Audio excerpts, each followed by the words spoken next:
ಎಲ್ಲ ಪೂಜ್ಯರಲ್ಲಿ ತಮ್ಮೆಲ್ಲರಲ್ಲಿ ಪ್ರಣಾಮಗಳು. ಅದರಷ್ಟು ಮಹತ್ವದ ಬೆಲೆಯುಳ್ಳ ವಸ್ತು ಈ ವಿಶ್ವದಲ್ಲಿ ಇಲ್ಲ. ಇಲ್ಲ. ಅದು ಒಂದು ಮಗು ಸುಮ್ಮನೆ ಈಗ ನಕ್ತು ಅಂದರೆ ಏನು ಅದ್ಭುತ ಬದಲಾವಣೆಗಳಾಗ್ತಾವ. ಇಲ್ಲೇನು ಒಂದು ಹುಡುಗ ಹಿಂಗೆ ಮನ್ಯಾಗ ನಸಿಕ್ನಾಗ ಎದ್ದು ಈಗ ನಕ್ತು ಅಂದರೆ ಅದೇ ಶುಭಗಳಿಗೆ ಮನ್ಯಾಗ. ಇವ ಎದ್ದ ಕೆಟ್ಟ ಮುಖ ಮಾಡಿಕೊಂಡು ಎದ್ದ ಬೈಕೋತ ಎದ್ದ. ಎಷ್ಟು ವ್ಯತ್ಯಾಸದ. ನಕ್ಕೋತೇಳುವಂಥ ಹುಡುಗ ಬೈಕೋತೇಳುವಂಥ ತಂದೆ. ಎಷ್ಟು ವ್ಯತ್ಯಾಸ, ಎಷ್ಟು ವ್ಯತ್ಯಾಸ. ಆ ಹುಡುಗನಿಗೆ ಹೊಡೆದ, ನಗ್ತಿಯಲ್ಲ ಅಂದ. ಆ ಹುಡುಗನಿಗೆ ಆಶ್ಚರ್ಯ ಆಯಿತು. ಮತ್ತೇನು ಮಾಡೋದು ಅಂದ. ಮತ್ತೇನು ಮಾಡೋದು? ಜಗತ್ತಿರೋದೇ ನಗೋದಕ್ಕಾಗಿ. ಎಲ್ಲ ದೇಹ ಸಂಪತ್ತು ಇರೋದೇ ನಕ್ಕೋತಿರೋದಕ್ಕಾಗಿ. ಆ ಹುಡುಗ ಆತ ಅಂತಾನ, ಹುಡುಗ ಹಿಂಗ್ಯಾಕೆ ಮಾಡ್ತಾನಿವ? ಇವಾಗ ಗೊತ್ತಿಲ್ಲ, ಹೆಂಗಿರ್ಬೇಕನ್ನೋದು ಗೊತ್ತಿಲ್ಲ. ಅದಕ್ಕೆ ನಗೆಮಾರಿ ತಂದೆ ಹೇಳಿದ, ಆತುರ ವೈರಿ, ಬಹಳ ಆತುರ ಆಗಬಾರ್ದು, ಬಹಳ ಧಾವಂತಿಕೆ ಇರಬಾರ್ದು. ಓಡಬೇಡ. ಯಾಕೆ ಓಡ್ತಿ? ಯಾಕೆ ಗದ್ದಲ ಮಾಡ್ತಿ? ಸ್ವಲ್ಪ ನಿಧಾನವಾಗಿ ಸಾವಕಾಶ ಸಾವಕಾಶ ಸಾವಕಾಶ ಬಾಳಿ ಬದುಕು ಚೆಂದಾಗಿ ಇರು. ಎಷ್ಟು ಚಲೋ ಇಲ್ಲ ಮಾತು. ಆತುರ ವೈರಿ ಮಾರೇಶ್ವರ. ಆತನನು ಅರಿ. ದೇವ್ರು ಹೆಂಗದನು ಒಂದಿಟ್ಟು ತಿಳ್ಕೋ. ಅಲ್ಲ, ದೇವ್ರು ಎಂದರೆ ಬಂದು ಏನರೇ ಮಾಡ್ಯಾನೇನು ಈ ಜಗತ್ತಿನಾಗ? ಎಷ್ಟು ಮೌನವಾಗಿ ಕೆಲಸ ಮಾಡ್ತಾ ಇದ್ದಾನ, ಎಷ್ಟು ಶಾಂತವಾಗಿ ಆತ ಇದ್ದಾನ, ಎಷ್ಟು ಶಾಂತ. ಒಬ್ಬ ಭಕ್ತ ಒಂದು ಗುಡಿಯಲ್ಲಿ ಹೋದ ಅಂದರೆ ಗುಡಿಯಾಗ ಮೊದಲೇನಿರ್ತಿದ್ದು? ಅವು ಮೂರ್ತಿಗಳು, ಸ್ವಚ್ಛ ಕಲ್ಲಿನ ಮೂರ್ತಿಗಳು. ಅಲ್ಲಿ ಬೆಳ್ಳಿ ಬಂಗಾರ ಏನಿರಲಿ, ಅದರಿಂದ ಬಾಗಿಲ ಹಾಕೋ ಪ್ರಶ್ನೆನೂ ಇರಲಿಲ್ಲ. ತಣ್ಣಗೆ ಒಳಗೆ ದೇವರು. ಭಕ್ತ ಬಂದು ಕೂತರು ಸಹಿತ ತಣ್ಣಗೆ. ಯಾಕೆ? ಬೆಳ್ಳಿಲ್ಲ, ಬಂಗಾರ. ಈಗ ಹಂಗಾಗೋದಿಲ್ಲ, ಕೀಲಿ ಬಿದ್ದಾವ. ಯಾಕೆ? ಒಳಗೆ ಬಂಗಾರ ಹೊಕ್ಕದ, ಬೆಳ್ಳಿ ಬಂದದ, ವಸ್ತು ಒಡವೆಗಳು ಬಂದಾವ. ಈಗ ಹಂಗಾಗೋದಿಲ್ಲ. ನಾವು ಹೋಗಿ ಒಳಗೆ ಕೂತ್ರೆ ಏನು ಕಿರೀಟ, ಏನು ಬಟ್ಟೆ ತೊಡಸ್ಯಾರ. ದೇವ್ರ ವಾದ. ಅವ ದೇವ್ರಂತ ನನ್ನ ನೋಡಕ್ಕೆ ಬಂದಾನೋ ಏನು ಇವ ನೋಡಕ್ಕೆ ಬಂದಾನೋ ಹೇಳಿ? ದೇವ್ರಂದ್ರೆ ಹೆಂಗೆ? ನಿರಾಭರ. ಈಗ ಸೂರ್ಯಾಗ ಏನರೇ ಮರಿ ಮಾಡ್ತಾರೆ ಹೇಳಿ? ಹಂಗೆ ಮನಸ್ಸ ಹಿಂಗೆ ಕದಲತು ಅಂದರೆ ಕಾಮ. ನೋಡಿದರೆ ದೇವ ಕಾಣಬೇಕೇ ವಿನಃ ಬರೀ ಮ್ಯಾಲಿನ ವಸ್ತು ಒಡವೆಗಳು ಅಲ್ಲ. ಅದಕ್ಕೆ ಅಂದ, ಆತನನು ಅರಿ. ಈಗ ಮ್ಯಾಗಿಂದ ನೋಡಕ್ಕೆ ಹೋಗಬೇಡ, ಒಳಗೇನದ ಅವ ಅದಾನಲ್ಲ ಅವನ ತಿಳ್ಕೋ. ಆತನನು ಅರಿ. ಅವ ಹೆಂಗದಾನ? ಇಲ್ಲ ಅನ್ನಂಗದಾನ. ಅದಾನೋ ಇಲ್ಲೋ ಹಂಗೆ ಅಷ್ಟು ಶಾಂತ. ಈಗಿಲ್ಲೇನು ತಾವು 1000 ಜನ ಕೂತೀರಿ, ಸಾವಿರಾರು ಜನ ಅದಾರೋ ಇಲ್ಲ ಅನ್ನಂಗೆ ಕೂತೀರಿ. ಏನು ಶಬ್ದ ಇಲ್ಲ, ಏನಿಲ್ಲ, ಹಂಗೆ ಕೂತೀರಿ. ಎಲ್ಲ ಆತುರ ವೈರಿ. ಇದಕ್ಕೆ ಅಂತ ಆತನನು ಅರಿ. ಹಂಗೆ ದೇವರು ಅಷ್ಟು ಶಾಂತ. ಹಾಗೇ ನಾವು ಶಾಂತ ಆಗೋದೇ ಜೀವನದ ಉದ್ದೇಶ. ನಾವು ಮನಸ್ಸನ್ನು ಹಂಗೆ ಇಟ್ಟುಕೊಳ್ಳೋದು. ದೇವರಂಗಿರಬೇಕು ಅಂತಿರ್ತಾರಲ್ಲ ಜನ ಅನ್ನೋದಿಲ್ಲ, ದೇವರಂಗಿರಬೇಕು. ದೇವ್ರಂಗೆ ತಣ್ಣ ಕೂಡೊಂದಿಷ್ಟು. ಅದರ ಅರ್ಥ ಏನು? ಶಾಂತವಾಗಿ ಇರು, ಶಾಂತವಾಗಿ ಇರು. ಈಗಿಲ್ಲೇನು ದೇವರನ್ನು ಎಷ್ಟು ಜನ ಬೈತಾರೆ, ಎಷ್ಟು ಜನ ಬೈತಾರೆ. ಅವೇನು ಮಾಡ್ಯಾನ, ಇವೇನು ಮಾಡ್ಯಾನ, ಎಲ್ಲದಾನ, ಅಲ್ಲದಾನ, ಇಲ್ಲದಾನ, ಇಲ್ಲ ಎಲ್ಲ ಥರ ಹೇಳ್ತಾನೆ. ಒಂದರೆ ದಿವಸ ಬಂದು ನೀವು ಅಂದಿದ್ದು ತಪ್ಪದ, ನಿಮಗೆ ಶಿಕ್ಷಾ ಕೊಡ್ತೀನಿ ಅಂತ ಯಾವ ದೇವರು ಹೇಳ್ಯಾರೇನು ಹೇಳಿ? ಅವ ಅಂತಾನೆ, ಅವ್ರು ಏನು ಅಂದ್ರೆ ನಮಗೇನು ಸರ್? ಇಲ್ಲಿ ಹೊಗೆ ಹೇಳ್ತದಂತ ಇಟ್ಕೊಳ್ಳಿ, ಹೊಗೆ ಎದ್ದು ಕೂಡಲೇ ಆಕಾಶಕ್ಕೇನು ಸಂಬಂಧ, ಸೂರ್ಯಗೇನು ಸಂಬಂಧ ಅದ? ಅವ ಸುಮ್ಮನೆ ಹೊಳಿತಾನೆ ಇರ್ತಾನೆ ಶಾಂತವಾಗಿ. ಹಾಗೆ ದೇವರಂದ್ರೆ ಏನಲ್ಲ, ಶಾಂತ. ಓಂ ಶಾಂತಿ ಶಾಂತಿ ಶಾಂತಿ. ಇಲ್ಲ, ಹಂಗೆ ಪರಮ ಶಾಂತ ಸ್ಥಿತಿ ಅದು. ಅದಕ್ಕೆ ಆತ ನಗೆಮಾರಿ ತಂದೆ ಹೇಳಿದ, ಆತುರ ವೈರಿ ಮಾರೇಶ್ವರ. ಕಂಗಳ ಮುಂದಣ ಕಾಮ ಬೇಡ, ಮನದ ಮುಂದಣ ಆಸೆ ಬೇಡ, ಶಾಂತನಾಗಿ ಇರು ಮನುಷ್ಯನೇ, ಆತನನ್ನು ಅರಿ. ಇದು ಶಾಂತಿ. ಇಂಥ ಶಾಂತಿಯನ್ನು ನಾವು ಪಡೆಯಬೇಕಾಗಿದೆ. ಜೀವನದಲ್ಲಿ ಎಲ್ಲ ಇರಬೇಕು, ಅದರ ಕೂಡ ಪ್ರಶಾಂತಿ ಇರಬೇಕು, ಶಾಂತಿ ಇರಬೇಕು. ಅಂಥ ಶಾಂತಿಯನ್ನು ಪಡೆಯೋದು ಹೇಗೆ? ಇದು ಪ್ರಶ್ನೆ. ಎಲ್ಲ ತತ್ವಜ್ಞಾನಿಗಳ, ಎಲ್ಲ ಅನುಭಾವಿಗಳ ಬಹುದೊಡ್ಡ ಪ್ರಶ್ನೆ ಅಂದರೆ ಶಾಂತಿಯನ್ನು ಪಡೆಯೋದು ಹೇಗೆ? ಹೇಗೆ ಪಡೆಯೋದು? ಅದನ್ನು ಎಲ್ಲಿಂದರೆ ತರಲಿಕ್ಕಾಗ್ತದೇನು ಹೇಳಿ? ಎಲ್ಲೋ ಅದ ಅಮೇರಿಕಾದಾಗ ಶಾಂತಿ ಅದ, ಅಥವಾ ರಷ್ಯಾದಾಗ ಶಾಂತಿ ಅದ, ಹೀಗೆಲ್ಲರೇ ಅದ ಏನು? ಜಪಾನದಾಗದ, ಇಂಡೋನೇಷಿಯಾದಾಗದ, ಭಾರತದಾಗದ, ಅಲ್ಲದ ಇಲ್ಲದ ಏನಿಲ್ಲ. ಶಾಂತಿ ಅದು ಹಿಂಗೆ ಹೊರಗೆ ತರಕ್ಕಾಗೋದಿಲ್ಲ. ಅದು ಒಳಗಿಂದ ಬರಬೇಕಾಗ್ತದೆ. ಅದು ಇರೋದು, ಅನುಭವಕ್ಕೆ ಬರೋದು ಎಲ್ಲೇ? ಎದ್ಯಾಗ. ಅಲ್ಲಿ ಎದೆ ಶಾಂತ ಆಯಿತು ಅಂದರೆ ಮುಖ ಅರಳ್ತದೆ. ಎದೆ ಶಾಂತ ಆಯಿತು ಅಂದರೆ ಸಮಾಧಾನ ನಮ್ಮ ಸುತ್ತ ಹರುತ್ತದೆ. ಅದಕ್ಕೆ ಜೀವನ ಅಂತ ಕರೀಬೇಕು. ಅದು ನಿಜವಾದ ಜೀವನ. ಈಗದಲ್ಲ, ಇಂದ ಸಂಕ್ರಮಣ, ಇಂದ ನಾಳೆ. ಸಂಕ್ರಮಣ ಅಂದ್ರೆ ಏನು? ಕತ್ತಲೆಯಿಂದ ಬೆಳಕಿನತ್ತ, ಇದು ಸಂಕ್ರಮಣ. ಸಂಕ್ರಮಣ ಅಂದ್ರೆ ಪ್ರಯಾಣ. ಸೂರ್ಯ ಏನು ಮಾಡ್ದ? ಇಲ್ಲಿ ತಕ ದಕ್ಷಿಣಕ್ಕೆ ಹೋಗ್ತಾ ಹೋಗ್ತಾ ಹೋದ. ನಮ್ಮ ರಾತ್ರಿಗಳು ದೊಡ್ಡವಾದವು, ನಮ್ಮ ಹಗಲ ಸಣ್ಣವಾದವು. ಇಂದ ಸೂರ್ಯ ಇನ್ನು ನಮ್ಮ ಕಡೆ ಬರಕ್ಕೆ ಶುರು ಮಾಡ್ತ. ಇನ್ನು ಬೆಳಕು ಹೆಚ್ಚಾಕೋತ ಅಕ್ಕೋತ ಅಕ್ಕೋತ ಹೋಗ್ತದೆ. ಕತ್ತಲೆ ಕಡಿಮೆ ಅಕ್ಕೋತ ಬರ್ತದೆ. ಕತ್ತಲೆಯಿಂದ ಬೆಳಕಿನತ್ತ ಸಾಗುವ ಹಬ್ಬ ಇದು. ಇದು ಅಲ್ಲ, ಎಷ್ಟು ಚಲೋ ಹಬ್ಬ ಸಂಕ್ರಾಂತಿ. ಸಂಕ್ರಮಣ ನಾವು ಸ್ವಲ್ಪ ಇಲ್ಲಿ ತಕ್ಕ ಹೆಂಗೆ ಯಾಕಿರೋಲ್ವ? ಯಾಕೆ? ಇನ್ನು ಮೇಲೆ ಇಂದ ನಾಳೆ ಹಿಂಗೇನು ಬರ್ತಾವಲ್ಲ, ಇನ್ನು ಮೇಲೆ ನಕ್ಕೋತಿರೋದು.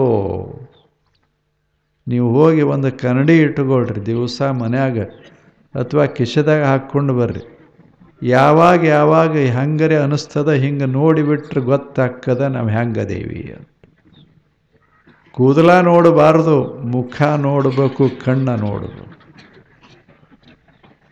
ನಾವು ಕನ್ನಡಿ ನೋಡೋದು ಬರೀ ಹಿಕ್ಕೊಳಕ್ಕೆ ನೋಡ್ತೇವೆ ವಿನಃ ಮುಖ ಚಂದ ನಕ್ಕೋತಿರು. ಮತ್ತು ಮುಖ ಚಂದ ಇರ್ಬೇಕಂತ ಬೆಳ್ಳಗೆ ಹಚ್ಚಿಕೊಳ್ಳೋದು, ಕಪ್ಪು ಹಚ್ಚಿಕೊಳ್ಳೋದು ಹಿಂಗಲ್ಲ. ಚಂದ ಇರಬೇಕಾದ್ರೆ ಅರ್ಥ ಏನು? ನಕ್ಕೋತೆ. ಅದು ಕಪ್ಪು, ಸ್ವಲ್ಪ ಕಪ್ಪಿದ್ರೇನು ಸ್ವಲ್ಪ ಕೆಂಪಿದ್ರೇನು ಪ್ರಶ್ನೆ ಅಲ್ಲ, ನಕ್ಕು. ಇದು ಸಂಕ್ರಮಣ ಅಂದರೆ ಒಂದರಿಂದ ಇನ್ನೊಂದು ಕಡೆ ಸಾಗೋದು, ಕತ್ತಲೆಯಿಂದ ಬೆಳಕಿನತ್ತ. ಈಗಾಯ್ತಲ್ಲ, ಇನ್ನು ಮಾಘ ಫಾಲ್ಗುಣ ಎಲ್ಲ ಬರ್ತಾವ. ಇವೆಲ್ಲ ಯಾಕಡೆ ಹೊರಟಾವ? ವಸಂತದತ್ತ. ಇನ್ನು ಮುಂದೆ ವಸಂತ ಬರೋದು ಯುಗಾದಿ, ಹೊಸ ವರುಷವಾಗ. ಈಗ ಸಂಕ್ರಮಣ ಎದರತ್ತ? ಬೆಳಕಿನತ್ತ ಸಂಕ್ರಮಣ ಹೋಗಬೇಕು. ಮನುಷ್ಯ ಕತ್ತಲೆಯಿಂದ ಬೆಳಕೆ. ತಮಸೋಮ ಜ್ಯೋತಿರ್ಗಮಯ. ತಮಸೋಮ ಜ್ಯೋತಿರ್ಗಮಯ. ಇದು ಚಲೋ ವಾಕ್ಯ. ತಮಸ್ಸಿನಿಂದ ಜ್ಯೋತಿಯತ್ತ, ಜ್ಯೋತಿಯೆಡೆಗೆ. ದೇವನೇ ನನ್ನನ್ನು ನಡೆಸು. ನಾನಿನ್ನ ಕತ್ತಲಾಗಿ ಬದುಕಬಾರದು. ನಾನಿನ್ನ ಬೆಳಕಿನಾಗ ಬದುಕಬೇಕು. ನಾನು ಅಜ್ಞಾನದಾಗ ಬದುಕಬಾರದು. ನಾನಿನ್ನ ಸುಜ್ಞಾನಿಯಾಗಬೇಕು. ನಾನು ಅಶಾಂತಿಯ ಕತ್ತಲಲ್ಲಿ ಇರಬಾರದು, ಶಾಂತಿಯ ಬೆಳಕಿನಲ್ಲಿರಬೇಕು. ಹಾಗ ಅದಕ್ಕೆ ಸಂಕ್ರಮಣ. ಚಲೋ ಇಲ್ಲ? ನಾಳೆ ಮಾಡ್ತೀರಿ, ಹಿಂದೆ ಮಾಡ್ತೀರಿ, ನಾಳೆ ಬರ್ತೀರ ಇಲ್ಲ, ನಾಳೆ ಪ್ರವಚನಕ್ಕೆ ಏನು ಬಿಡಬೇಕು? ಒಬ್ಬರೇ ಹೇಳಿದರು ಬರ್ತೇವಿ ಅಂತ. ಅವ್ರು ಜೋರಾಗಿ ಹೇಳಿದ್ರು. ಮನೆಯಾಗಿದ್ದರೆ ಏನು ಮಾಡೋರದಿರಿ? ನಶಿಕನಾಗಿದ್ದು ಆನಂದವಾಗಿ ಹೊರಗಿರಬೇಕು, ನಿಸರ್ಗದ ಮಧ್ಯ ಇರಬೇಕು, ಚೆಂದಾಗಿ ಕೂತು ಆನಂದವಾಗಿ ಮನೆ ಕಡೆ ಹೋಗೋದು. ಬಹಳ ತಲೆ ಕೆಡಿಸ್ಕೊಂಡು ಹೋಗಬೇಡಿ.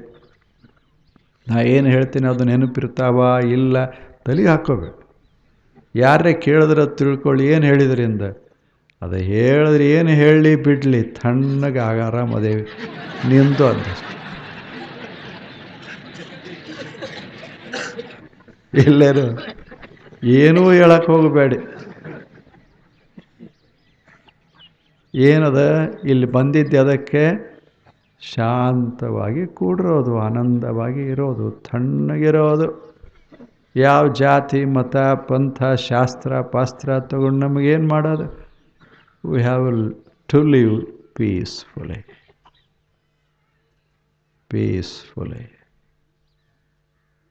ಅದು ಜೀವನ. ಅಂಥ ಸುಂದರ ಜೀವನವನ್ನು ಸಾಗಿಸೋದು ಸಂತರ ಮಹಾತ್ಮರ ಉಪದೇಶದ ಉದ್ದೇಶ.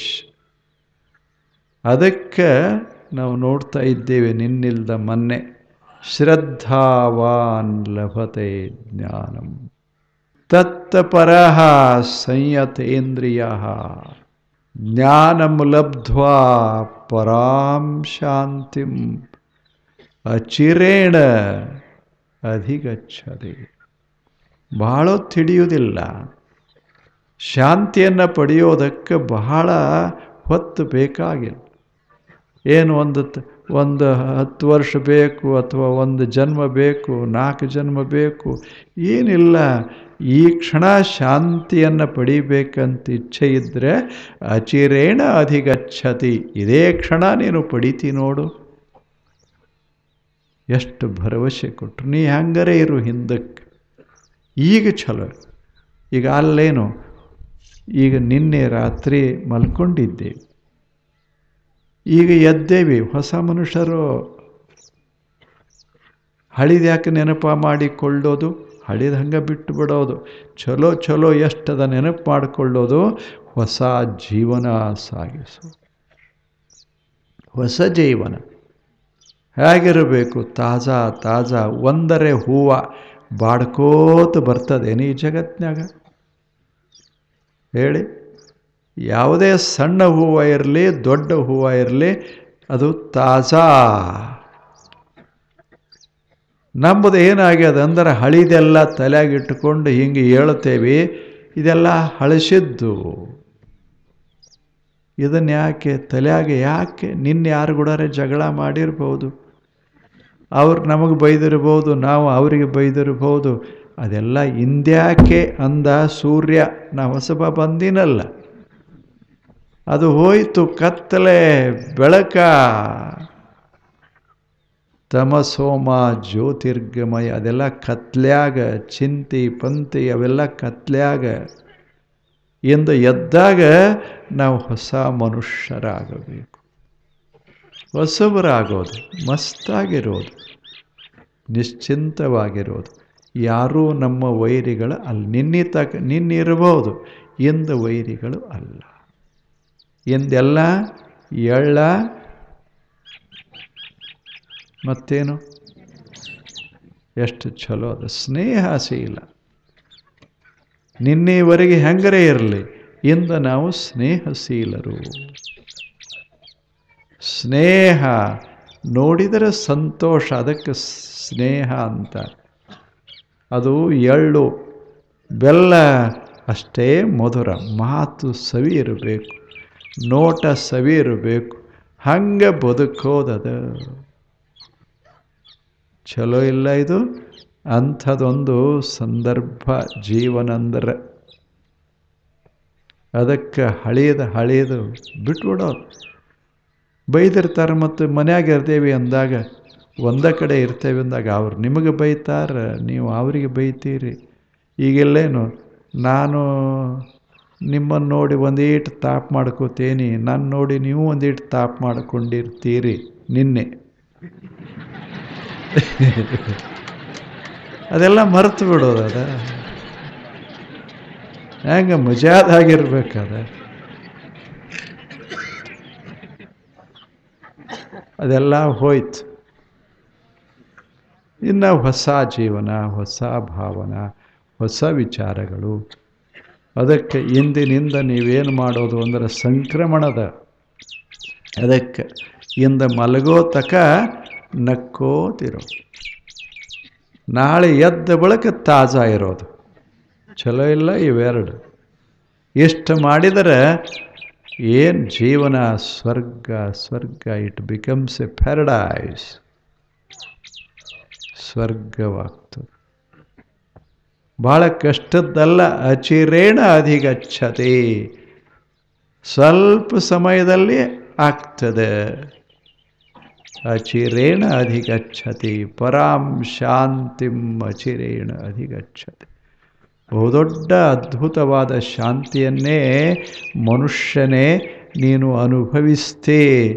ಅದಕ್ಕೆ ಸಿದ್ಧನಾಗು. ಏನು ಮಾಡೋದು? ಶ್ರದ್ಧಾವಾನ್. ಶ್ರದ್ಧಾ. ಎರಡನೇದು ಜ್ಞಾನ ವಿವೇಕ. ಮೂರನೇದ್ದು ತತ್ಪರತಾ. ನಾಲ್ಕನೇದ್ದು ಸಂಯಮ. 4 ಸಂಗತಿಗಳು. ಇದನ್ನಿಷ್ಟು ಮಾಡು, ಇದೇ ಕ್ಷಣ ಮನಸ್ಸು ಸಮಾಧಾನ ಆಗ್ತದೆ, ಶಾಂತಿ ದೊರೀತದ ಮನುಷ್ಯನೇ. ಇವು 4 ಏನು ಮಾಡಬೇಕಾದರೆ ಎಲ್ಲರೇ ಹೋಗಬೇಕಾಗಿಲ್ಲ. ಅದಕ್ಕಾಗಿ ದಿನಗಳನ್ನೇ ಕಳಿಬೇಕಾಗಿಲ್ಲ, ವರುಷಗಳನ್ನೇ ಕಳಿಬೇಕಾಗಿಲ್ಲ. ಸುಮ್ಮನೆ ಒಂದು ಕ್ಷಣ ಒಂದಿಷ್ಟು ನಿದ್ರೆ ಮಾಡಾಕಿ ಎಷ್ಟು ಅದಕ್ಕೇನ್ರೆ ತಾಲೀಮ್ ಮಾಡ್ತಾರನೆ ಯಾರ್ರಿ ಹೇಳಿ? ತಾಲೀಮ್ ಮಾಡ್ತಾರೆ. ನಾನು ನಿದ್ರೆ ಮಾಡೋದದ, ಅದಕ್ಕಾಗಿ ನಾನು ಯೋಗ ಮಾಡಬೇಕು, ತಪಸ್ಸ ಮಾಡಬೇಕು ಅಂತ ಯಾರ್ರಿ ಅಂತಾರೆ? ಏನೂ ಮಾಡಬೇಕಾಗಿಲ್ಲ. ದುಡಿದ್ರೆ ಮೈ ಕಾವಾದ್ರೆ ಸಾಕು, ಮೈಗೆ ಬೆವರು ಬಂದ್ರೆ ಸಾಕು. ಏನಾಗ್ತದೆ? ಹಳ್ಳಿ ಮನುಷ್ಯ ಒಕ್ಕಲ್ತನ ಮಾಡಕತ್ಯಾನ, ಹೊಲದಾಗ ರೆಂಟೆ ಹೊಡೆದಾನ, ನೇಗಿಲ ಹೊಡೆದಾನ, ದೊಡ್ಡ ಹೆಂಟೆಗಳು ಎದ್ದಾವ. ಹಾಂಗೆ ಎತ್ತು ಬಿಟ್ಟಾನ. ಆ ರೆಂಟಿ ಹೊಲದಾಗ ಗಿಡದ ಕೆಳಗೆ ಬಂದಾನ. ಒಂದು 4 ರೊಟ್ಟಿ ಮಸ್ತಾಗಿ ತಿಂದಾನ, ಒಂದು ತತ್ರಾಣಿಗೆ ನೀರು ಕುಡ್ದಾನ, ಕುಡಿಯೋದ್ರಾಗೆ ಮಲ್ಕೊಂಡಾನ. ಚಲೋ ಇಲ್ಲ. ಆದರೆ ದೊಡ್ಡವ್ರದ್ದು ಹಂಗೆ ಆಗೋದಿಲ್ಲ. ಹಾಸಿಗೆ ಹಾಸ್ತಾರೆ, ಮಾಡ್ತಾರೆ, ತೆಗಿತಾರೆ, ಅದನ್ನು ಹಚ್ತಾರೆ, ಊದುಬತ್ತಿ ಹಚ್ತಾರೆ, ಏನು ಮಲ್ಕೋತಾರೆ, ಬರೋದೇ ಇಲ್ಲ ಅದು. ಯಾಕಂದ್ರೆ ಅದು ಹೇಳ್ತದೆ, ನಿನಗೆ ಸಾಮಾನ್ಯ ಮಹತ್ವದ್ದೇ ವಿನಃ ನಾ ಮಹತ್ವದ ಅಲ್ಲ. ಬರೀ ನಮ್ಮ ಬೆಡ್ರೂಮ್ ಹಂಗದ, ನಮ್ಮ ಬೆಡ್ರೂಮ್ ಹಿಂಗದ. ಯಾವ ಬೆಡ್ರೂಮ್ ತಗೊಂಡು ಏನು ಮಾಡೋದು? ಮಾಸ್ಟರ್ ಬೆಡ್ರೂಮ್ ಯಾಕಿರೋಲ್ದು? ಯಾಕೆ? ಸರ್ವಂಟ್ ಬೆಡ್ರೂಮ್ ಯಾಕಿರೋದು? ಆದರೆ ನೆಲ ಸುಮ್ಮನೆ ಹಿಂಗೆ ಮಲಗ್ತದೆ. 8 ತಾಸು ಮಲಗಿ ಹಿಂಗೆ ಎದ್ರು ಅಂದ್ರೆ ಮುಖದ ಮೇಲೆ ಪ್ರಸನ್ನತ, ಅದು ತಾಜಾತನ. ಹಾಗ ನಿದ್ರೆ ಹೆಂಗೆ ತಾನೇ ಬರ್ತದೆ, ಏನೂ ಪ್ರಯತ್ನ ಮಾಡಬೇಕಾಗಿಲ್ಲ, ಬಹಳ ಪ್ರಯತ್ನ ಮಾಡಬೇಕಾಗಿಲ್ಲ. ಒಂದಿಷ್ಟು ಮೈಗೆ ದುಡಿಮೆ ಅಷ್ಟೆ. ಹಸಿದ ಹೊಟ್ಟೆಗೆ ಒಂದೀಟ ಅನ್ನ, ಒಂದೀಟ ನೆಲಕ್ಕೆ ಹಿಂಗೆ ಒಗ್ಗಿದ್ರೆ ಸಾಕು, ನಿದ್ರೆ ತಾನೇ ಬರ್ತದೆ. ಹಂಗೆ ಪರಮ ಶಾಂತಿ ತಾನೇ ಸಿಗ್ತದೆ. ಸ್ವಲ್ಪ ಮನಸ್ಸ ಮಾಡಬೇಕು. ಏನು ಮಾಡಬೇಕು? ನಾಳೆ ಬಂದರೆ ಬರ್ತೀರಲ್ಲ, ನಾಳೆ ನೋಡಿ. ನಮಸ್ಕಾರ.